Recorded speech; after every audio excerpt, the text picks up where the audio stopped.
Watchman फक्त गेटवर असतात, बाकी मिल तशाच, बहुतेक मिल तशाच आहेत. काही ठिकाणी डेव्हलपमेंट झालेलं आहे. तर आता आपल्या गिरणी कामगारांना एक फार मोठी संधी आलेली आहे. जरी गिरणी कामगार गेलेले असले काही, तरी त्यांचे वारसदार आहेत. असा जर गिरणी कामगार सातारा जिल्ह्यातील जर प्रचंड गिरणी समुदाय जर पाहिला आणि सर्वांनी एकमुखाने जर आवाज उठवला की आत्ताच्या येणाऱ्या ज्या निवडणुका आहेत त्या निवडणुकामध्ये गिरणी कामगारांची बायका मुलं सगळे वारसदार राहणारी म्हातारी माणसं सगळे गिरणी कामगार एकजुटीनं राहिले आणि आमच्या गिरण्यांचा प्रश्न जर प्रथम सोडवला तर सर्वजण त्या पक्षाच्या ताकदीनं आपण पाठीमागं राहू असं आपण त्यांना या ठिकाणी आयोजकांना आश्वासन देणार आहोत. मला या ठिकाणी मोदी सरकारनं प्रचंड निर्णय चांगले चांगले घेतलेले आहेत. 1982च्या अगोदरची जी काही या ठिकाणी मंडळी आहे, आजची जी मुंबई आहे ती मला वाटतं फक्त गिरणी कामगारांच्यामुळं ती मुंबई आहे. आणि गिरणी कामगारांनी त्या ठिकाणी रक्त सांडलेलं आहे. त्या गिरणी कामगारांची आजची परिस्थिती पाहिली तर अतिशय वाईट परिस्थिती आहे. आज म्हातारी माणसं झालेली आहेत. आजच्या जमान्यामध्ये मुलं शिकलेली आहेत. सगळी शिकलेली मुलं असताना आईवडिलांच्याकडे लक्ष द्यायला आता कुणाला वेळ नाही. आईवडिलांना त्या म्हाताऱ्या माणसांना त्या मुंबईच्या जिन्याखाली बसावं लागतं. तुम्ही काय केलंय? आणि त्यांची जी आत्ताची जी परिस्थिती आहे ती न सांगण्यासारखी आहे.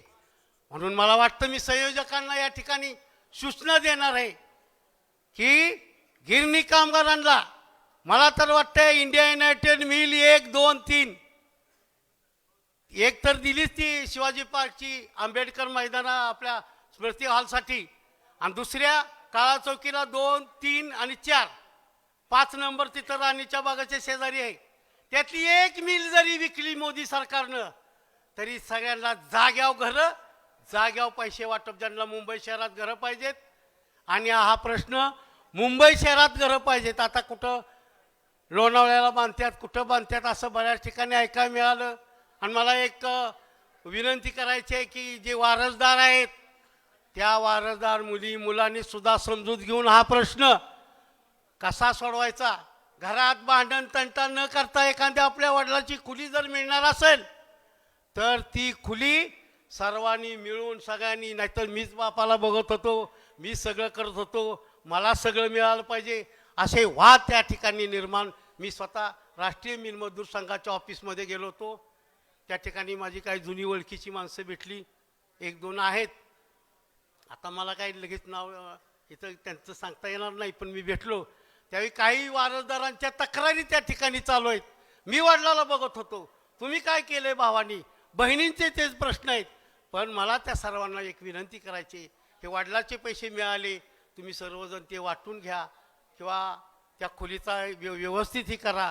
तिथं भांडण तंटा न करता ते जर थोडे काय असणारे पैसे सगळे समजदारपणाने घेतले तर ते सुद्धा तुमच्या कुटुंबाचं चांगलं होईल. नाहीतर ते सरकार जमा होतील, कुणालाही मिळणार नाहीत.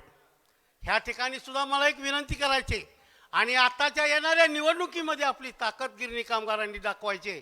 मला वाटतं की ज्यांची कागदपत्रक नाहीत, त्यांच्याकडे काय नाही, ज्यांचे वडील वाढलेले आहेत.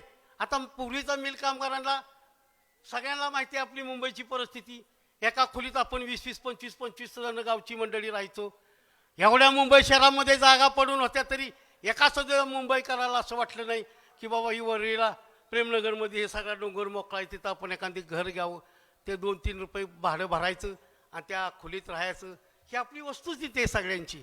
आता किती डेव्हलपमेंट झालं त्याच्याशी विषय नाही, परंतु आपल्याला त्या करता आलं नाही म्हणून आपण त्या खोलीत नाही राहिलो. अतिशय ते कुणीतरी आता मगाशी माझ्या अगोदर बोलत होतं की मुंबईतनं आपण साबण, चहाचे पुढे साबण असल्या वस्तू आपण पाठवायचो. अहो सांगण्याचं आश्चर्य म्हणजे मिळणारे पाव सुद्धा मुंबईतनं काय काय माणसं घरी पाठवत होती, अशी त्यावेळची गावची परिस्थिती होती. मुंबईच्या गिरणी कामगारांच्यावर गावं चालायची, गावच्या गावं चालायची. सगळ्या वस्तू मुंबई कामगार द्यायचे, पगार कमी असू द्यात पण घराबद्दल असणारं प्रेम गिरणी कामगारांचं त्यावेळी ज्या माणसांनी बघितले त्या माणसांची तोड आता आत्ताच्या समाजामध्ये करता येणार नाही. मला असं वाटतंय की ह्या गिरणी कामगारांच्यासाठी येणारे जी आता मंडळी आहेत त्यांना मी जरूर सूचना देणार आहोत. ह्याच्यासाठी मोदी सरकारला सांगणार आहे, तुमचं जर सरकार तुम्हाला या ठिकाणी दिल्लीमध्ये बनवायचे, तुम्ही आत्तापर्यंत निर्णय घेतले, हा गिरणी कामगार तुम्ही जरा डोळ्यानं बघा. ज्यांनी मुंबईसाठी रक्ताचं पाणी केलं, आज जी मुंबई दिसते ती निव्वळ गिरणी कामगारांच्यामुळे मुंबई आहे. तुम्ही काय आता तुम्हाला सगळी विसरून गेलेत. एकही आमदार विधानसभेमध्ये गिरणी कामगारांचा प्रश्न उठवत नाही. ह्याची सुद्धा मला चीड आहे, खूप चीड येते. रोज मी टी व्हीवर असतो, बघतो, पण आता तिथं बोलणार मला कुठं जाता आलं नाही, मला भेटता आलं नाही. आणि मी ज्या ज्या ठिकाणी जातो त्या त्या ठिकाणी गिरणी कामगारांचा स्वतः मी शिंदे साहेबांना त्यांच्या दरे बुद्रुकला आले असताना स्वतः एक निवेदन दिलेलं आहे. स्वतः मी गेलो होतो, माझ्या मुलाला म्हटलं चल आपण डायरेक्ट मुख्यमंत्र्यांना भेटूया. आणि मुख्यमंत्र्यांना सांगितलं. पण माझे स्वतः मी त्यावेळी 82च्या संपामध्ये गिरणी कामगारांच्या संदर्भात मी गेटवरनी जाऊन भाषणं करायचो संपाच्या वेळी. आणि गिरणी कामगारांना तेव्हा सगळी गिरणी कामगार सगळेच प्रफुल्लित झाले होते. कोणाचा त्यावेळी दत्तासाहेबांनी सांगितलं काय नाही, तुम्हाला विक्रोळीला त्यांची एक पिकअप कंपनी, त्या कंपनीसारखा पगार तुम्हाला गिरणी कामगाराला मिळेल, 25,000 मिळेल, 40 मिळेल. आणि त्यावेळी आपल्याला 1200, 1300, 1400, 1500 सगळ्यांना असा पगार यायचा. त्यावेळी आपण मुंबईत क्रांती केली होती. दादू आत्याळकर कोल्हापूरचा एक माणूस इंडिया युनायटेड 1 नंबरला सुपारी बागला तेल द्यायला होता, त्याला तुम्ही आमदार केला आहे, लक्षात ठेवा. लालबागच्या दादू आत्याळकराला तुमच्या गिरणी कामगारांनी स्वतः तुम्ही आमदार केलेला, एवढी ताकद आहे तुमच्या गिरणी कामगारामध्ये. गिरणी कामगारांचा आवाज उठवायला आज या ठिकाणी कोणी नाही. त्यासाठी तुम्हाला मी ताकदीनं सांगतो की कुठली एक मिल जरी विकली तरी सगळ्या 2-2.5 लाख गिरणी कामगारांना, ज्या काय 2-4 गावातल्या प्रत्येक 2-4 माणसांना घरं मिळाल्यात, पण सगळ्या गिरणी कामगारांचा विचार करायला लावायची ही शक्ती तुमच्या पाठीमागं परमेश्वरानं द्यावी. राहिलेलं तुमचं आयुष्य चांगलं सुखासमाधानाचं जावावं, एवढीच माझी कळकळीची विनंती आहे. मला खूप या ठिकाणी सांगण्यासारखं आहे, बोलण्यासारखं आहे, पण मला तुमच्यापेक्षा ह्या पुढाऱ्यांच्या जवळ मला बोलायचे. आणि मला त्यांना महत्त्वाचं ते की आपल्या मागं जी आपली जी ताकद आपण जाता उभी करायची, की जे 4-5 महिन्यामध्ये तुमचा एक GR काढला, कुठली एक मिल विकली तर तुम्हाला 2.5 काय 10 लाख गिरणी कामगारांचे पैसे. जमिनीला भाव काय आहेत मुंबई शहरामध्ये, तुमचा विचार करा. पण आपली ताकद कुठंतरी लुळीपुळी झालेली आहे. गिरणी कामगार 82च्या संपामधला अजून संप तो मिटलेला नाही, ही आश्चर्याची जगाच्या इतिहासात त्याची नोंद झाली. गिरणी कामगारांची विल्हेवाट लागली ती लागलीच, त्यांचा फायदा झालाच मालक वर्गांना. ह्यांना मालकांनी सुद्धा त्या जमिनीचा आवाढव्य पैसा आहे. आता त्या मिलला काय करता येत नाही. त्या NTC आणि महाराष्ट्र शासनाचा म्हणजे दिल्ली सरकार आणि महाराष्ट्र शासनाच्या ताब्यात त्या असणाऱ्या गिरणी कामगार आहेत. हां, आणि या गिरणी कामगारांना विनंती आहे, जे कोण बाहेर उभे आहेत, कोण असतील त्यांनी वर गॅलरीत भरपूर जागा आहे, कृपया तुमची ताकद दिसली पाहिजे, सर्वांनी जाग्यावर येऊन बसावं अशी विनंती आहे तुम्हाला. आणि प्रथम गिरणी कामगारांना एक विनंती करतो, पहिल्या रांगेतले जे गिरणी कामगार आहेत त्यांनी कृपया जे काय मान्यवर आपल्या ठिकाणी येणार आहेत, आपल्याला सहकार्य करणारी माणसं या ठिकाणी येणार आहेत, त्यांच्यासाठी एक पुढची लाईन मोकळी ठेवलेली आहे.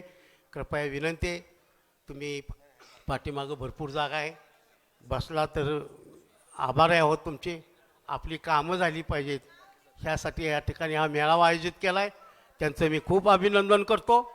आणि तुम्हाला या ठिकाणी सांगतो की सर्वांनी एकजुटीनं आपल्या गिरणी कामगारांचा आवाज, जेव्हा कुठलाही पक्षविक्षाता मानायचा नाही गिरणी कामगारांनी, ह्या पक्षाचा आहे त्या पक्षाचा दळला आपल्याला काय गरज नाही.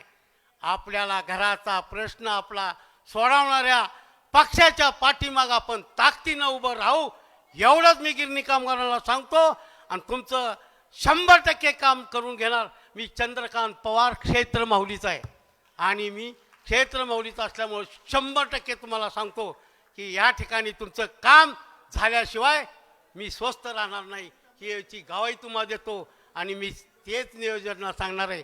आणि आत्ता जी मोदी सरकारची ताकद आहे ती आपण ताकदीनं जर उभं राहील तर 100% आपलं काम होईल, एवढं मी तुम्हाला आश्वासन देतो. माझं 2 शब्द संपवतो. जय हिंद, जय महाराष्ट्र.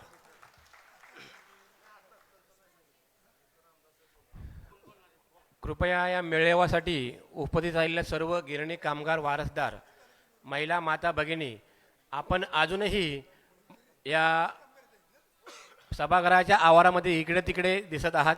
विनंती आहे, चहा नाश्ता आपला झाला असेल तर ताबडतोब सर्वांनी हॉलमध्ये यायचं आहे. या ठिकाणी सभागृहामध्ये आपली उपस्थिती महत्त्वाची आहे. समोरील वरची बाल्कनीची गॅलरी पूर्णपणे मोकळी आहे. आजूबाजूला खुर्च्यांच्या बाजूला जे आपले कामगार वारसदार उभे राहत आहेत, कृपया कोणीही मध्ये रस्त्यात उभं राहायचं नाही आहे. बसण्यासाठी व्यवस्था केलेली आहे, त्यामुळे त्याचा अवश्य लाभ घ्यायचा आहे. जे अजूनही बाहेर चहा नाश्त्याच्या आवारामध्ये जे मिल कामगार वारसदार महिला माता भगिनी, कृपया आपली इथे व्यवस्था केलेली आहे बसण्याची, सर्वांनी त्याचा लाभ घ्यायचा आहे. विनाकारण मध्ये कुठेही उभे राहू नका, मधला रस्ता कोणीही अडवू नका. विनंती आहे की वरची बाल्कनी गॅलरी पूर्ण मोकळी आहे. अजून सर्वांनी या ठिकाणी हॉलमध्ये प्रवेश करून आपल्या जागेचा ताबा घ्यायचा आहे. मगाचपासून आम्ही 3-4 वेळा विनंती केली आहे आमच्या कामगार वारसदारांना. पहिली रांग आहे जी मान्यवर पाहुण्यांसाठी, थोडीशी आम्ही पहिली रांग मोकळी ठेवलेली आहे. त्या पहिल्या रांगेच्या खुर्चीमध्ये कोणीही विनंती करतो बसू नका, पुन्हा एकदा विनंती करतो. आणि अजूनही विनंती आहे की नाश्ता चहापाण्याच्या आवारामध्ये कित्येक गिरणी कामगार वारसदार अजूनही चर्चा करताना दिसत आहेत. कृपया आपली चर्चा थांबवून या ठिकाणी हॉलमध्ये प्रवेश करा आणि आपल्या जागेचा ताबा घ्या. धन्यवाद. थोड्याच वेळात कार्यक्रमाला सुरुवात होत आहे, याची आपण नोंद घ्यायची आहे. ज्या लोकांचा नाश्ता झालेला आहे त्यांनी आत यायचं आहे. कार्यक्रम आपण सुरू करणार आहे. महत्त्वाच्या विषयावरती काही निर्णय या ठिकाणी राणेसाहेब आणि आमदार शिवेंद्रराजे भोसले हे या ठिकाणी आपल्याला सांगणार आहेत. नाश्ता झालेल्या सर्व लोकांनी आत यायचं आहे. कार्यक्रम झाल्यानंतर तुमची जेवणाची सुद्धा व्यवस्था माननीय आमदार शिवेंद्रराजे भोसले यांनी केलेली आहे. नाश्ता करून सगळ्यांनी आत येऊन बसा. आणि जे उजव्या साईडला जे उभे आहेत त्यांनी वरती गॅलरी जाऊन बसायचं आहे. गॅलरी रिकामी दिसते, पायरीवरती बसू नका. मामा पायरीवरती बसू नका, वरती जागा आहे.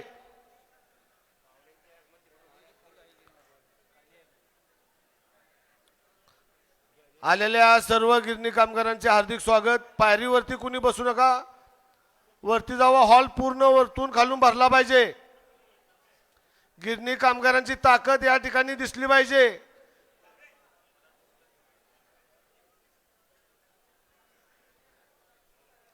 नाश्ता करून लवकर आत या.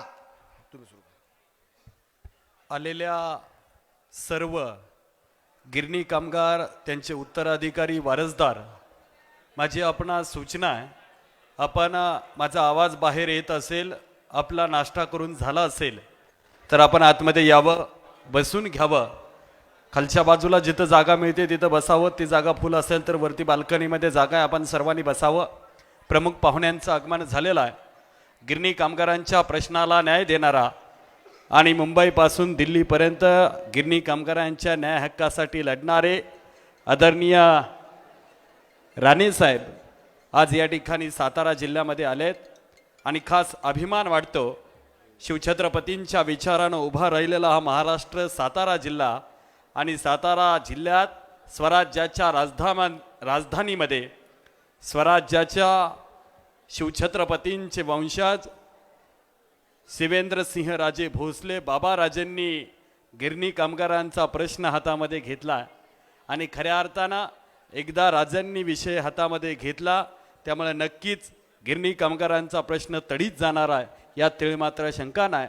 पण आपण सर्वांनी एकसंघ राहिलं पाहिजे आणि खऱ्या अर्थानं एकसंघ राहून प्रत्येक गोष्टीचा विचार विनिमय करून संवाद घडवून पुढे गेलं पाहिजे.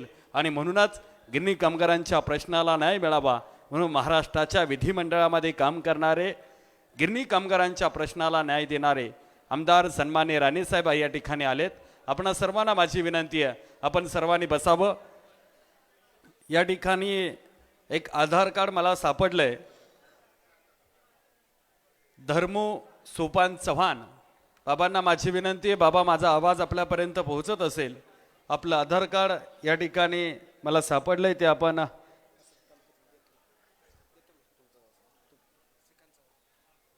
कामतीचे श्रीकांत चव्हाण यांच्याकडे आपलं आधार कार्ड देतोय, आपण त्यांच्याकडून ते घ्यायचं आहे. चला, बाहेर उभी असलेली सगळे गिरणी कामगार, आमचे ज्येष्ठ मंडळी, उत्तराधिकारी, आपण बाहेर उभे आहात. भरपूर मोठ्या संख्येने आपण आलात. मी आपणा सर्वांचं, आपल्या सर्वांचे सातारा जावळीचे लोकप्रिय आमदार सन्मान्य शिवेंद्रसिंह राजे भोसले बाबा राजे यांच्या वतीनं, त्यांच्या सहकाऱ्यांच्या वतीनं या ठिकाणी मी मनपूर्वक स्वागत करतो. या कार्यक्रमाच्या निमित्तानं मी बघतोय 9 वाजल्यापासून सकाळी गिरणी कामगार आपण पोहोचायच्या आधी बाबा महाराज आज सभागृहामध्ये आलेत. प्रत्येकाचे प्रश्न समजून घेतात, प्रत्येकाला विचारतायत अडचण काय, आणि त्या अनुषंगाने राणे साहेबांची आणि त्यांची चर्चा चालू आहे. प्रत्येक गोष्टीला तोडगा काढला पाहिजे आणि प्रत्येक गोष्टीवरती निर्णय झाला पाहिजे, कारण या राज्याचे मुख्यमंत्री आणि या राज्याचे उपमुख्यमंत्री आदरणीय देवेंद्रजी फडणवीस साहेबांचा निष्ठावंत सहकारी म्हणून खऱ्या अर्थानं बाबाराजे या जिल्ह्यामध्ये काम करतायत. आणि म्हणूनच आता मी त्यांच्यातला संवाद ऐकत असताना नक्कीच प्रत्येक गोष्टीचा विचार विनिमय होतोय. काय केलं पाहिजे, कुठल्या गोष्टीला कशा पद्धतीनं सामोरं गेलं पाहिजे. आणि आमचा सातारा जिल्हा हा शूरवीरांचा जिल्हा आहे. प्रत्येक गोष्टीत त्याग केलेला आमचा सातारा जिल्हा आहे. पाणी पाहिजे तर सातारा जिल्ह्यानं त्याग केला. गिरणी कामगारांनी खऱ्या अर्थानं मिल उभ्या राहिल्या, त्याग केला सातारा जिल्ह्यानं. महाराष्ट्राला पाणी पाहिजे त्याग केला सातारा जिल्ह्यानं. महाराष्ट्राचं संरक्षण करायचं म्हटलं तर सातारा जिल्हा पुढं. क्रांतीचा जिल्हा सातारा जिल्हा, शिवछत्रपतींचा जिल्हा सातारा जिल्हा, स्वराज्याचं रक्षण करणारा आमचा सातारा जिल्हा. पण अन्याय मात्र सातारा जिल्ह्यातल्या गिरणी कामगारांवर होतोय. म्हणून खऱ्या अर्थानं बाबा महाराज खऱ्या अर्थानं सन्मानाला लढतायत.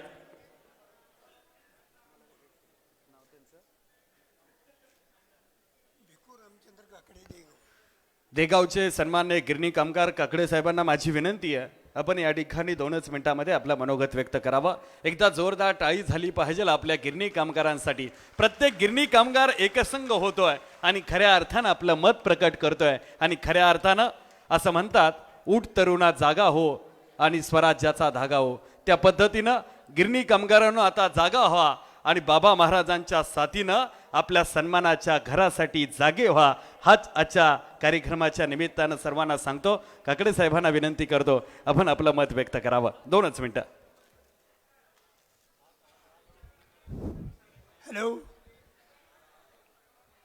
मी एक गिरणी कामगार आहे मुंबईमध्ये मॉडर्न मिल्स लिमिटेड. या मिलमध्ये मी ज्युनियर क्लार्क म्हणून काम करत होतो आणि मी देगाव गावचा कायमचा रहिवासी आहे. गिरणी कामगारासाठी मी संप काळात अनेक लेख लिहिलेले आहेत. ती गिरणी कामगारच्या समस्या आम्ही वृत्तपत्राच्या माध्यमातून मांडलेल्या आहेत. आज नववर्षाच्या प्रारंभी या गिरणी कामगाराचा मेळावा यशवंतराव चव्हाण सभागृहामध्ये आयोजित केला आहे. या मेळाव्या प्रित्यर्थ मी सर्व गिरणी कामगार बंधू भगिनीचे साठी यांना लवकरात लवकर शासनाकडून घरकुल मिळावं अशी या 9 वर्षाच्या प्रारंभी सदिच्छा व्यक्त करतो. आजच्या स्थितीमध्ये 2 महिन्यापूर्वी माननीय एकनाथ शिंदे मुख्यमंत्री महाराष्ट्र राज्य यांनी एक आदेश काढलेला होता की जे काही गिरणी कामगार आहेत त्यांच्याकडे असणाऱ्या उपलब्ध रेकॉर्डनुसार पात्र आणि अपात्र हे सिद्ध करण्यासाठी आदेश काढून म्हाडाला त्यांनी गिरणी कामगाराचे फॉर्म स्वीकारा आणि पात्रता सिद्ध करा आणि पात्र आणि अपात्र याचे 2 लॉट तयार करा अशी ऑर्डर दिलेली होती. त्याप्रमाणे म्हाडानं अख्ख्या महाराष्ट्रात ऑनलाईन पद्धतीनं किंवा मुंबईतसुद्धा म्हणजे ही प्रक्रिया प्रोसेस चालू केली आणि बऱ्याचशा गिरणी कामगारांनी फॉर्म बी भरले, काय असणारं रेकॉर्ड सोबत जोडलं आणि ते पाठवलं. बऱ्याचशा कामगारांना you are eligible for house lottery of mill industry असा मेसेज बी आला आणि त्यामुळं बरेचसे कामगार पात्र झाले असले ते बरेचसे कामगार रेकॉर्ड अवेलेबल नसल्यामुळं हे अपात्र गटात गेले. आता मला एकच शासनाला सुचवायचं आहे की पात्र आणि अपात्र, पात्र लोकांची तुम्ही लॉटरी काढणार, मग अपात्र जे कामगाराचं ते 100% कामगार आहेतच, पण त्यांच्यासाठी तुम्ही कोणता डिसिजन घेणार, काय ॲक्शन घेणार, त्यांनी पुढे काय करायचं. बरेचसे कामगाराची आर्थिक स्थिती फार वाईट आहे. आता एकूण म्हाडाच्या सर्क्युलरप्रमाणे गिरणी कामगारांनी जी काही प्रूफ इव्हिडन्स जो काही सबमिट करायचे फॉर्मसोबत त्याची एक नामावळी दिलेली आहे. एक 12-13 आयटम आहेत, जास्त आयटम नाही आहेत. Provident fund, ticket number, SI number, हजेरी कार्ड, सटर फटर सगळं बारबाई गोळा करून ते दिलेलं आहे. आता काही लोकांच्याकडे फंडाची भोवती आहे, काही लोकांच्याकडे विम्याची भोवती नाही, काही लोकांना हजेरी कार्ड आहे, काही लोकांच्याकडे लाल पास आहे. म्हणजे या प्रूफपैकी किती प्रूफ तुम्हाला आवश्यक आहे की जेणेकरून तो कामगार इलिजिबल होईल. असं काही तिथं कुठं मेन्शन नाही आहे. मी स्वतः प्रथम माझ्या देगाव गावातूनच अर्ज सबमिट केला. मिलचं सर्टिफिकेट होतं की he is working as a clerk, mill चालू असताना घेतलेलं. अमुकपासून मी ते मोडलं, म्हाडाची पावती जोडली, आम्ही अपात्र ठरलो. आता काय करायचं, फंडाची पावती नाही विमान आहे. मुंबईला गेलो 3 आठवड्यापूर्वी, म्हाडाच्या ऑफिसमध्ये गेलो, प्रॉव्हिडंट फंडाच्या ऑफिसमध्ये कालपासून वरपर्यंत A1 ग्रेडच्या सर्व ऑफिसरशी चर्चा केली. शेवटी मला निर्णय काय दिला, अर्धा दिवस तिथं गेला की नाही म्हटलं ते तुम्हाला फंडाची पावती कोणालाही मिळणार नाही, तुम्हालाच नाही पण कोणाला सर्व कामगारांना सांगा. 40 वर्ष झाले गिरणे बंद पडून गाठोडे बांधून कुठं गाठोडे वर फंडाचं वगैरे मिळालं, सर्व्हिस सर्टिफिकेट असंच कसं तरी ते मिळवलं, परत सबमिट केलं, गेलं. आता दुसरी एक गोष्ट म्हणजे असंच आहे, हे काही मुद्दे 2-3 आहेत की तेवढे मी म्हणतो महत्त्वाचे आहेत. एप्रिल 20मध्ये लॉटरी काढणार होते गिरणी कामगाराची, महाराष्ट्र काढली का नाही, कारण काय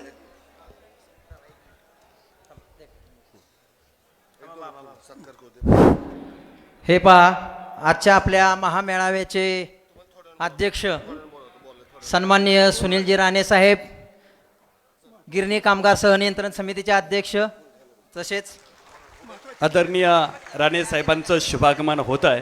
एकदा जोरदार टाळी झाली पाहिजे. हात वरती. आपल्या गिरणी कामगारांच्या न्याय हक्कासाठी लढणारा आपला नेता आणि सातारा जिल्ह्याचे सुपुत्र राणे साहेब, आपण स्वराज्याच्या राजधानीमध्ये आला. शिवछत्रपतींची स्वराज्याची राजधानी असणारा हा सातारा जिल्हा. आणि खरं तर आम्हाला एक गोष्ट अभिमानानं सांगायचे साहेब, आदरणीय या सातारा जिल्ह्याचे सुपुत्र शिवछत्रपतींचे वंशज शिवेंद्रसिंहराजे भोसले बाबा राजे साहेब, मला एक गोष्ट तुम्हाला सांगायची आहे. हा सातारा जिल्हा हा क्रांतिकारकांचा जिल्हा आहे, शूरवीरांचा जिल्हा आहे साहेब. या पश्चिम महाराष्ट्राला पाणी देताना धरणं देण्यासाठी ताकसुद्धा याच सातारा जिल्ह्यानं केला. स्वराज्याच्या रक्षणासाठी, देशाच्या रक्षणासाठी लढणारा सैनिकांचा जिल्हा म्हणजे आमचा सातारा जिल्हा. गिरणी मिल उभं राहाव्यात म्हणून गिरणी कामगार म्हणून सन्मानानं उभं राहणारा आमचा सातारा जिल्हा. पण अन्याय मात्र सातारा जिल्ह्यातल्या आमच्या गिरणी कामगारांवरती होतो. ही खूप दुर्दैवाची गोष्ट आहे, कारण प्रत्येक गोष्टीमध्ये सातारा जिल्हा नेहमी अग्रेसर असतो. पण आज खऱ्या अर्थानं बाबा राजे आपण हा विषय हातामध्ये घेतलाय. सातारा जिल्ह्यातल्या गिरणी कामगारांच्या चेहऱ्यावरती चैतन्य आणि समाधान आहे, कारण आमच्या राजानं आमचा विषय सन्मानानं हातामध्ये घेतलाय.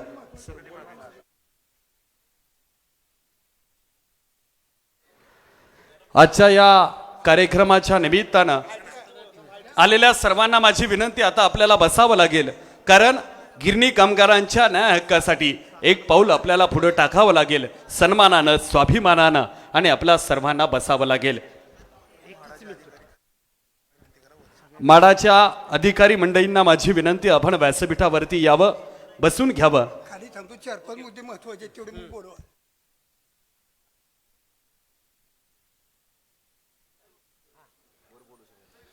आलेल्या माडा विभागाच्या अधिकारी मंडळींना माझी विनंती, आपण व्यासपीठावरती यावं. आलेल्या सर्व मंडळींचं, अधिकारी वर्गाचं या कार्यक्रमाच्या निमित्तानं मी मनपूर्वक स्वागत करतो. या स्वराज्याच्या राजधानीमध्ये सातारा जिल्ह्यामध्ये आदरणीय आपल्या सर्वांचे लाडके लोकप्रिय आमदार, सातारा जावळीचा, सातारा जिल्ह्याचा स्वाभिमानी आवाज, स्वराज्याचे वंशज, शिवछत्रपतींचे 13वे वंशज आणि खऱ्या अर्थानं आमच्या स्वराज्याचा राजा बाबाराजेंनी आयोजित केलेला आजचा हा गिरणी कामगारांचा स्नेह मेळावा. साहेब, आम्हाला एक गोष्ट दुर्दैवानं सांगावी लागते, देशासाठी रक्षण करणारा आमचा सातारा जिल्हा, या भागाला पाणी मिळावं म्हणून धरणासाठी जागा देणार आमचा सातारा जिल्हा आणि खऱ्या अर्थानं गिरणी मिल उभं राहत असताना गिरणीला पाठबळ देणारा सुद्धा आमचा सातारा जिल्हा. पण त्याग मात्र सातारा जिल्ह्याला प्रत्येक गोष्टीमध्ये करावा लागतो. म्हणून खऱ्या अर्थानं गिरणी कामगारांना एकसंघ यावं लागतंय आणि बाबाराजांचं पाठबळ आलेल्या मंडळींचा सन्मान करणं आपली जबाबदारी. आणि म्हणूनच आजच्या कार्यक्रमाच्या निमित्तानं या व्यासपीठावरती गिरणी कामगारांच्या न्याय हक्कासाठी विधिमंडळामध्ये लढणारे आपल्या सर्वांचे लाडके लोकप्रिय आमदार आदरणीय राणे साहेबांचा सन्मान आजच्या कार्यक्रमाच्या निमित्तानं आपण या ठिकाणी करतोय. बाबाराजांना माझी विनंती आहे, आदरणीय सातारा जावळीचे लोकप्रिय आमदार आदरणीय शिवेंद्रसिंह राजे भोसले, बाबाराजांना माझी विनंती आहे, आदरणीय राणे साहेबांचा सन्मान आपण करावा. टाळी वाजत राहिली पाहिजे, एक जोरदार टाळी. अध्यक्ष गिरणी कामगार सहनियंत्रण महाराष्ट्र राज्य यांचा सन्मान या ठिकाणी होतोय. आदरणीय त्याचबरोबर मित्रांनो, आपल्या सर्वांचे लाडके लोकप्रिय आमदार, मित्रांनो, आपल्या महाराज साहेबांनी आदरणीय महाजन साहेब म्हाडा विभाग आपला सन्मान या ठिकाणी होतोय. मी आपणास विनंती करेन, तालुका संघाचे व्हाईस चेअरमन आदरणीय राजेंद्र यादव, आपण महाजन साहेबांचा सन्मान करावा. टाळ्या वाजत राहिला पाहिजेत, कारण हीच मंडळी खऱ्या अर्थानं बाबाराजांच्या साथीनं आपल्याला हक्काचं घर देणार आहेत, गिरणी कामगारांच्या प्रश्नाला न्याय देणार आहेत. त्या मंडळींच्या पाठीवरती कौतुकाची ठाप टाकली पाहिजे. आदरणीय भोसले साहेब माडा विभाग आपलाही सन्मान या ठिकाणी होतोय. धर्मराज घोरपडे, मी आपणास विनंती करेन आपण त्यांचा सन्मान करावा. आदरणीय भोसले साहेबांचा.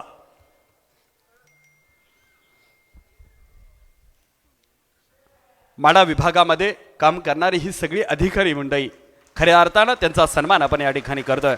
आदरणीय गीतांजली कांबळे मॅडम, आपण या ठिकाणी उपस्थित आहे, आपला सन्मान या ठिकाणी आम्ही करतोय. अरविंदजी चव्हाण सभापती, मी आपणास विनंती करेन आपण आदरणीय गीतांजली कांबळे मॅडम यांचा सन्मान करावा.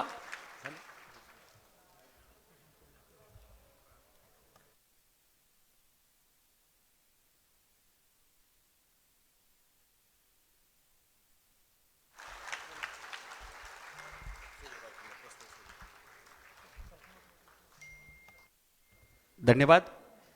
व्यासपीठावरील सर्व मंडळींचं मी धन्यवाद व्यक्त करतो आणि गिरणी कामगारांच्या वतीनं आणि गिरणी कामगार संघटनेच्या वतीनं आदरणीय बाबाराजे आपला सुद्धा सन्मान झाला पाहिजे, कारण हा सगळा मेळ आपण घातला, राजाचा सन्मान झाला पाहिजे. एकदा जोरदार टाळी झाली पाहिजे. आदरणीय बाबाराजे आणि आपल्याशी बोलतायत आणि आजच्या कार्यक्रमाच्या निमित्तानं आपल्याला संबोधित करतायत. मित्रांनो, आपल्या सर्वांचे लाडके राजे बाबाराजे, एकदा जोरदार टाळी त्यांच्यासाठी.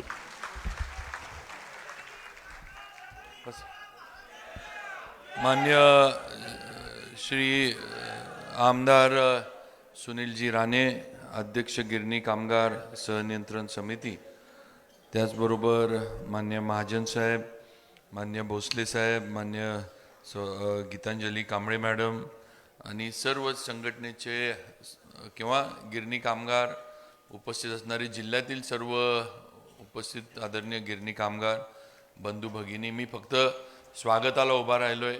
ह्याच्यानंतर आपले काही प्रतिनिधी थोडंफार आपले मुद्दे मांडणार आहेत. माझी विनंती आहे की आज महत्त्वाचा विषय आहे की राणे साहेब आलेत, त्यांचं आपल्याला मार्गदर्शन ऐकायचं आहे. आणि दुसरं म्हणजे ज्यांची पात्रता म्हणजे झालेली नाही किंवा काही कागद कमी असतील, अपुरी असतील, या ह्याच्यासाठी हा आपलाचा मेळावा खरं म्हणजे आपण घेतला आहे. त्यामुळं अडचणी आहेत, राणे साहेबांना स्वतः माहीत आहे, ते याच याच्यातले आहेत. तुमच्याच म्हणजे गिरणी कामगाराचाच राणे साहेबांचं म्हणजे काय म्हणायचं मुलगा, किंवा त्यांनी गिरणी कामगारांच्या अडचणी, गिरणी कामगारांच्या समस्या, झालेले संप, सगळ्या गोष्टीचा अनुभव राणे साहेबांना आहे. आणि म्हणून आपल्याला आपलं हक्काचं घर हे मिळालं पाहिजे, त्यासाठी ते 100% प्रयत्न करतात. आणि आपण सगळेजण बघतोय की आज आत्ताचे आपले मुख्यमंत्री, आपल्या जिल्ह्याचे सुपुत्र मान्य एकनाथजी शिंदे साहेब, आमचे दोघांचे पण नेते मान्य उपमुख्यमंत्री देवेंद्रजी फडणवीस साहेब, यांचा सगळ्यांचा सहानुभूतीपूर्वक आणि सकारात्मक दृष्टिकोन गिरणी कामगारांना त्यांची घरं मिळवून देण्यासाठी 100% आहे. कालसुद्धा मी माडाचे अधिकारी इथं आलेत, आम्ही महाजन साहेब वगैरे संध्याकाळी थोडा वेळ बसलो होतो, त्यावेळेला पण त्यांनी काही माहिती दिली. कारण तसं बघितलं तर म्हणजे मला आपल्या प्रामुख्याने सातारा तालुक्यातले राणेसाहेब, आमच्या इथले बऱ्यापैकी जी मंडळी होती ही गिरणी कामगारच होती.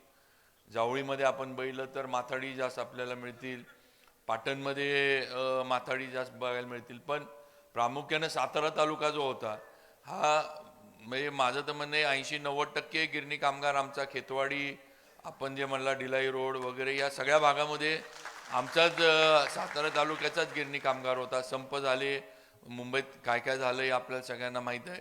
गिरणी कामगार आमचे परत गावी आले, त्यावेळेला थोडी राणेसाहेब आपल्याला पार्श्वभूमी सांगतो की आमच्या तालुक्याची जरा परिस्थिती वेगळी होती. आमच्या इथं फार काही शेती वगैरे ह्या गोष्टी नव्हत्या, पण माझे वडील कैलासवासी अभयसिंहराजे भोसले भाऊसाहेब महाराज यांनी या तालुक्याचं प्रतिनिधित्व सुरू केलं. या तालुक्याला एक वेगळी ओळख दिली. या तालुक्यामध्ये सहकाराच्या माध्यमातून संस्था काढल्या, अजिंक्यतारा कारखाना उभा केला. या कारखान्याच्या माध्यमातून शेती आणि शेतीसाठी जे गरजेचं आहे ते पाणी, हे हक्काचं पाणी मिळवून देण्याचं काम भाऊसाहेब महाराजांनी केलं. उरमोडीचं धरण महाराजांनी प्रयत्न करून बांधलं आणि त्या धरणामुळं आज आमचा तालुका, सातारा तालुका हा सुजलाम सुफलाम झाला आहे, ही वस्तुस्थिती आहे. आणि म्हणून हे आमचा गिरणी कामगार जो आहे, आज सुद्धा मी नुसतं सातारचं नाही म्हणणार, तर आमच्या जिल्ह्यातला गिरणी कामगार आपल्या हक्कासाठी भांडतोय. मगाशी जसं आपण आज सगळे चर्चा करत होतो, संघटनेचे काही आपले पदाधिकारी होते की 40-40 वर्ष गिरणी कामगारांचं मुंबईमध्ये किंवा जिथं हे शासनाच्या माडाच्या माध्यमातून घर मिळावं यासाठी प्रयत्नात आहेत. हे वयस्कर लोक झालीत. आज प्रत्येक आपण जर बघितलं तर यात तरुण असं फार काही कोण गिरणी कामगार आपल्याला सापडणार नाही. आपणच म्हटलं की 30% कामगारांचं निधनच झालं, म्हणजे 30% नाहीच आहेत. नाही आता तुमच्याकडे पण राणे साहेबांचे आणि त्यांचं हे तर अशी एकंदर परिस्थिती आहे. पण आज राणे साहेबांच्या ह्याच्यामुळं म्हणजे मी पण या ह्याच्यामध्ये मी का आलो हे पण आपल्या मागच्या अधिवेशनामध्ये राणे साहेबांनी प्रश्न उभा केला होता विधानसभेमध्ये आणि त्यावेळेला उपमुख्यमंत्र्यांनी मला वाटतं उत्तर दिलं होतं, मुख्यमंत्री उपमुख्यमंत्र्यांनी. आणि त्यावेळेला मी जाऊन उपमुख्यमंत्र्यांना विनंती केली की साहेब मला राणे साहेबांच्या या कमिटीमध्ये किंवा त्यांच्या समितीमध्ये मला घाला. माझ्या इथला गिरणी कामगार आहे आणि मला काही याच्यामध्ये जर योग्य न्याय माझ्या इथल्या यांना मिळवून देता आला तर मला त्यासाठी काम करायचं आहे. कारण माझ्या इथले बरेच गिरणी कामगार माझ्या मतदारसंघातले आहेत. आज ती संधी मला मिळाली. आज काही म्हणजे थोडेफार प्रश्न आहेत आपल्या पुढं. हे तारखेचा विषय आहे, 14 जानेवारी ही तारीख काही केली आहे, पण त्याच्याबद्दल राणेसाहेब सांगतीलच. आमची विनंती आहे राणेसाहेब की ती तारीख आपल्या माध्यमातून थोडीफार पुढं जी आहे ती वाढवली जावी. म्हणजे जे अपात्र होतात किंवा ज्यांच्याकडे काही कागदपत्र नसतील, पण आपण सुद्धा गिरणी कामगारांनी एक लक्षात घेतलं पाहिजे. मागाशी जे राणेसाहेब म्हटले की कधी ना कधी आपल्याला कट ऑफ किंवा तारीख आपल्याला फायनल करायला लागणार आहे, त्याशिवाय लॉटरी जी आहे माडाची ती सुरू होणार नाही. आणि मग जे पात्र गिरणी कामगार झालेत त्या पात्र गिरणी कामगारांना त्या लॉटरीच्या माध्यमातून त्यांची घरं ही मिळणार नाही. जेवढं आपण पुढं नेऊ तेवढं हे सगळं जे आहे हे थोडं पुढं जात राहणार आहे.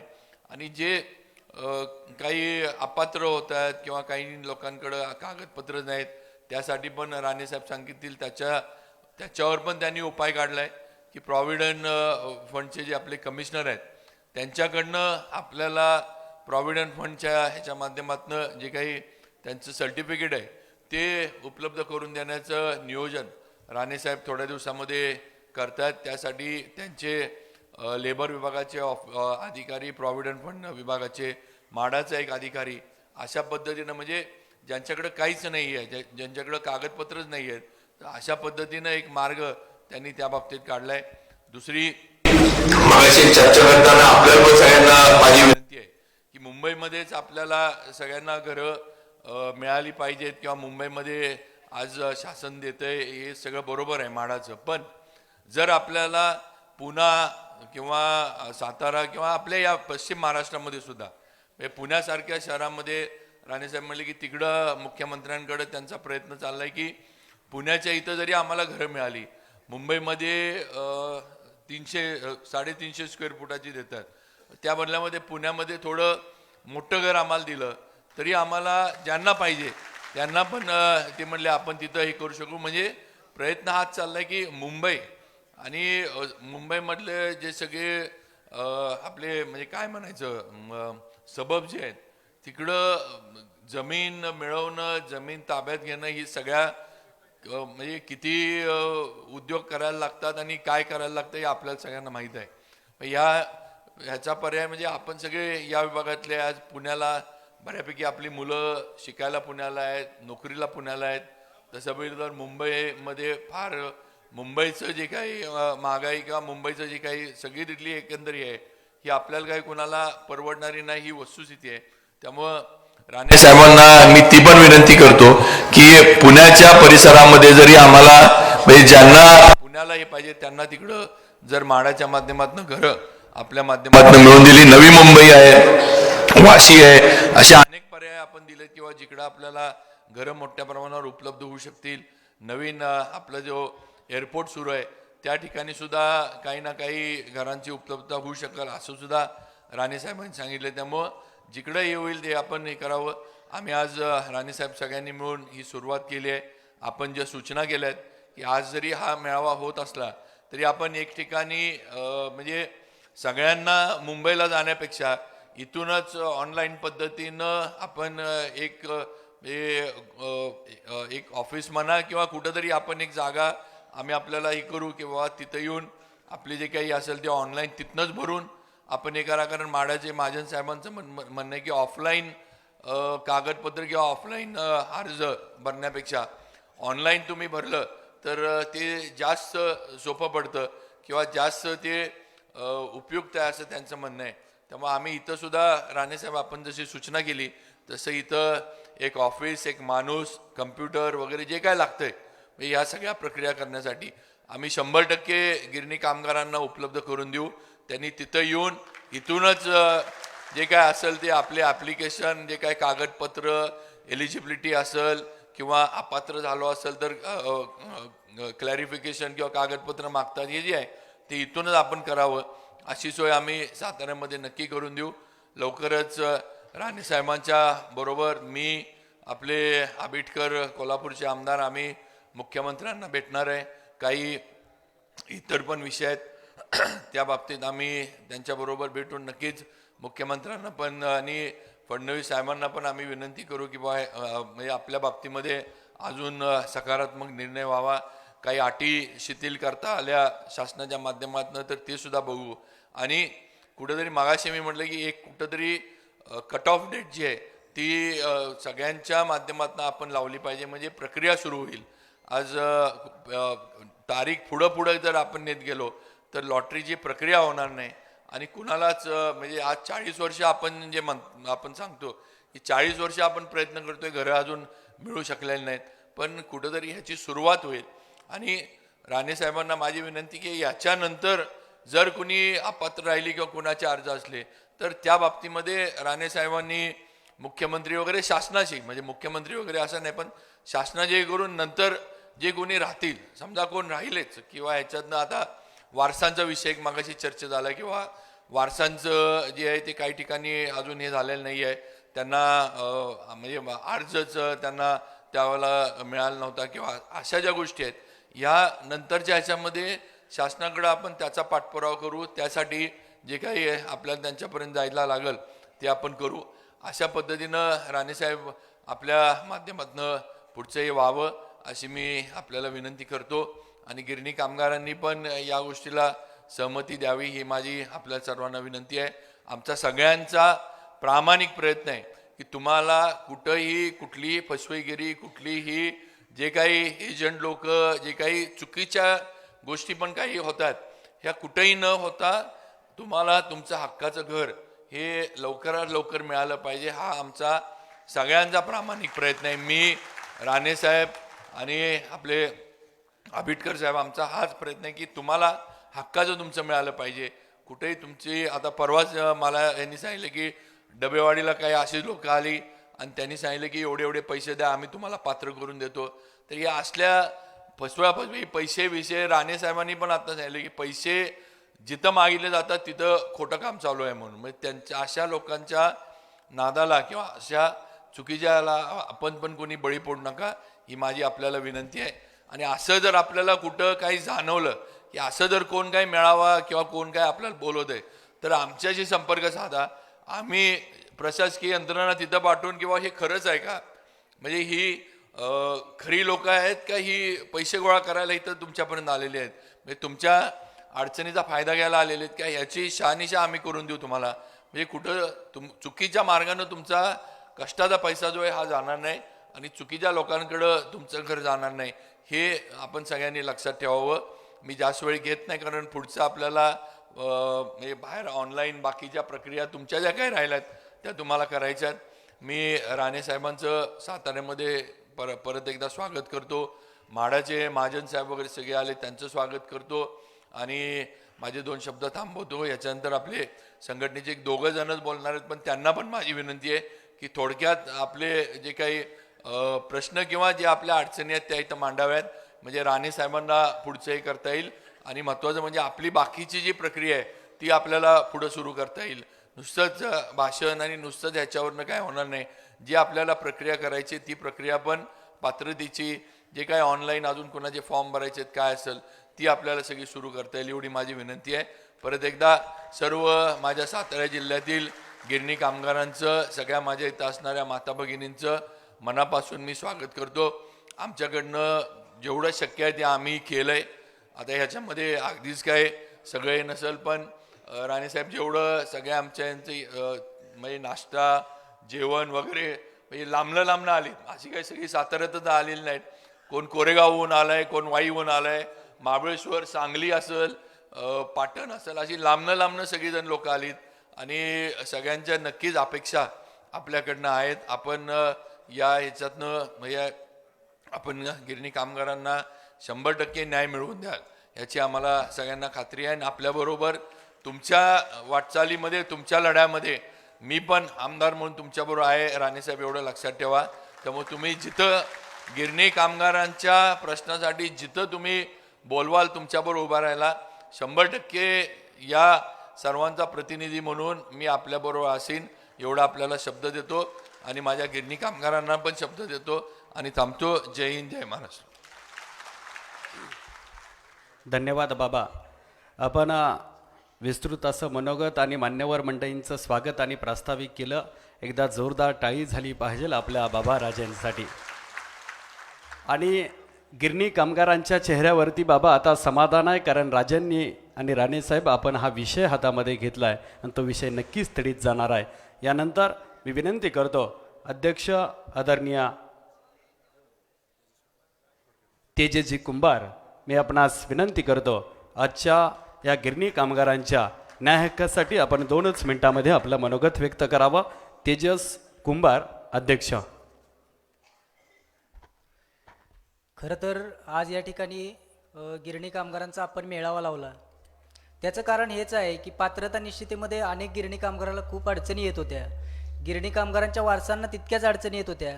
काही गिरणी कामगार सातारावरून मुंबईला जात होते, फुटपाथवरती राहत होते. खरं तर मुंबईमध्ये आम्हाला राहायला कुठं जागा नाही, ही मला बाबांना आणि राणेसाहेबांना सांगायचं आहे.